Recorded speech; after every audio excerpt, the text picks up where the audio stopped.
اور عجیب بات یہ ہے 12 تاریخ کو بھی سوشل میڈیا ہو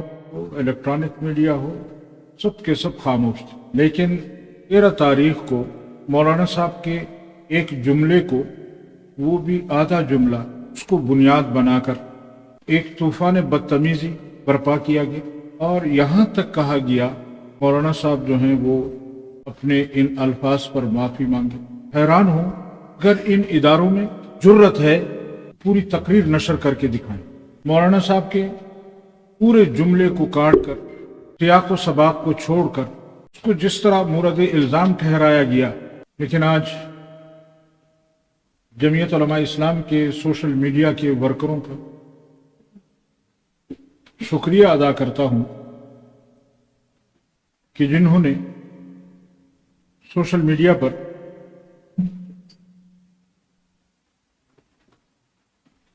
اس کو آڑے ہاتھوں لیا اور وہ شاعر کہتا ہے تم دیے بادیہ مخالف سے نہ گھبرائے اوقات، یہ تو چلتی ہے تجھے اونچا اڑانے کے لیے۔ وہ جتنا بھی کوشش کرتے ہیں کہ مولانا صاحب کی پاپولیرٹی، مولانا صاحب کی اہمیت کو پاکستانی سیاست میں کسی طرح کم کیا جا سکے، یا مولانا صاحب کو بھی کسی علاقے تک، کسی صوبے تک محدود کیا جا سکے، مولانا صاحب کی آواز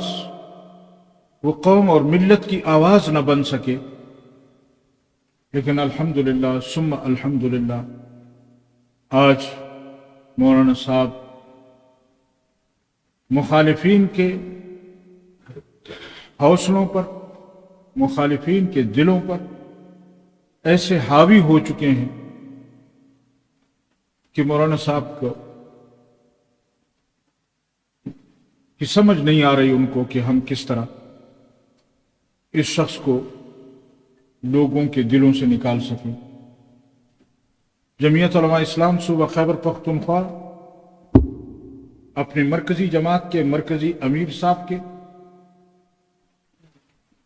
اور مرکزی جماعت کے تمام بیانیے کو مکمل سپورٹ کرتی ہے،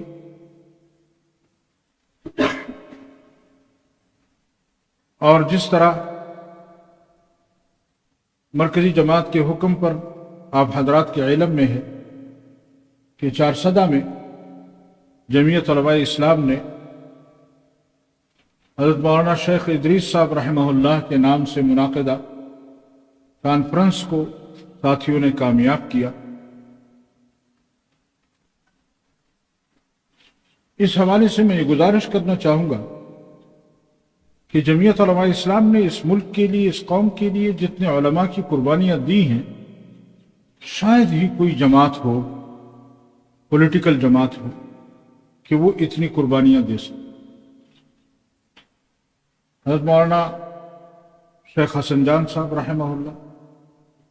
حضرت مولانا معراج الدین صاحب، حضرت مولانا نور محمد صاحب، حضرت مفتی نظام الدین شامزئی صاحب، کتنے نام گنوائیں، محسن شاہ صاحب، کس کس کا بندہ نام ایک باجوڑ میں جمعیت علماء اسلام کے جلسے میں ہمارے 83 نوجوان جو ہیں وہ ایک لمحے میں شہید ہوئے۔ آئے روز ہم لاشیں اٹھا رہے ہیں،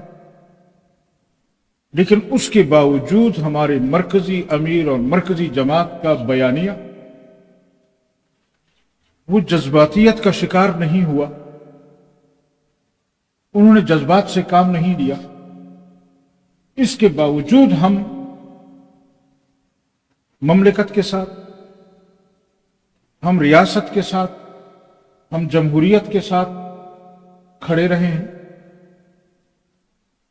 اور پھر بھی ہم پر یہ الزام ہو کہ خدا نخواستہ مولانا صاحب نے قصور کے جلسے میں ان بے قصوروں کو کیا کہہ دیا کہ اتنا گراں گزرا، اتنا گراں گزرا کہ جمعیت علماء اسلام کی وہ تمام قربانیاں کہاں کہاں مولانا صاحب کی ذات کو خود ٹارگٹ نہیں کیا گیا. بلوچستان میں، یہاں سوابی میں، چارسدہ میں، پھر مولانا صاحب کے ڈیرہ اسماعیل خان کے گھر پر میزائل داغے گئے. مولانا صاحب کے حوصلے کو کمزور کرنے کے لیے کبھی ان کے بیٹوں پر حملہ، کبھی ان کے بھائیوں پر حملہ. کیا مقصد ہے ہمیں سمجھ نہیں آ رہا کہ ریاست کیا کہنا چاہتی ہے، ریاست کیا کروانا چاہتی ہے. میں ایک دفعہ پھر کہتا ہوں، اگر جرت ہے تو مولانا صاحب کے قصور کے جلسے کو آن ایئر چینلز پر چلایا جائے کہ وہاں انہوں نے پوری تقریر کس چیز پر کی. صرف پورے جلسے میں 2 الفاظ یا 3 الفاظ کو نکال کر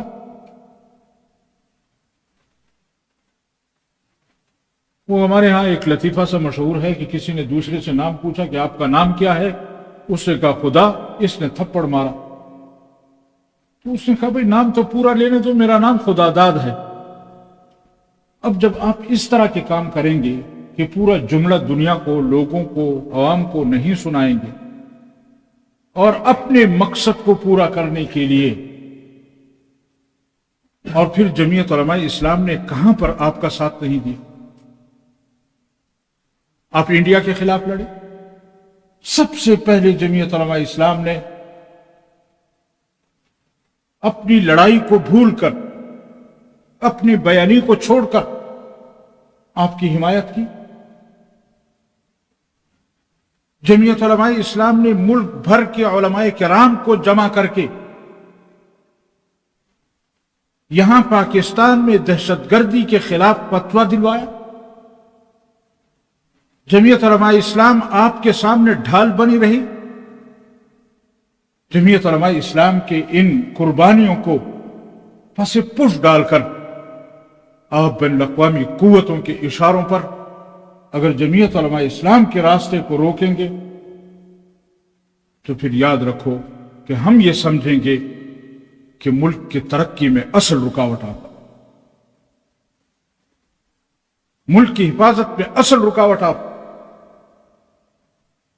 جمعیت علماء اسلام کا ورکر، جمعیت علماء اسلام کا سوشل میڈیا، وہ ہمیشہ ریاست کے لیے کام کرتا رہا ہے اور کرتا رہے گا. لیکن جمعیت علماء اسلام کو کسی طرح کمزور کرنا، ان کو خطرہ یہ ہے